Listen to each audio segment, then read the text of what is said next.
Basic যে push up সেটা আমরা দেখাবো। যারা দীর্ঘদিন ধরে ব্যায়াম করেন হয়তো পুশ আপে অনেকগুলো মিস্টেক থাকে, প্রপারলি কিভাবে আপনারা পুশ আপ মারবেন সেটা আজকে আমরা দেখাই দিব। হ্যাঁ, আমার সাথে আছে কাউসার ভাই। হ্যাঁ, শুরু করেন। পুশ আপের মাপটা মূলত হচ্ছে সোজা বাংলা কথায় 1 হাত 4 আঙ্গুল, অথবা দুইটা ডিসটেন্স দেন। ঠিক আছে স্যার। 1 হাত 4 আঙ্গুল, মোটামুটি 1 হাত 4 আঙ্গুল দেন ধরেন।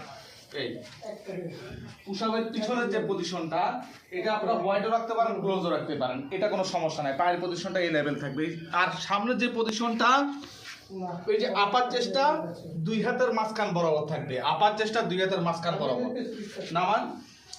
আর পুশ আপের অনেকে কি করে, পুশ আপটা এই ব্যাক সাইডে মারে। পুশ আপটা এভাবে মারা যাবে না, মানে এলবোটাকে প্রসারিত করা যাবে না। মোটামুটি এলবোটাকে পিছনের দিকে নিয়ে আসবে। এই অ্যাঙ্গেলে মারবেন, মোটামুটি এই অ্যাঙ্গেল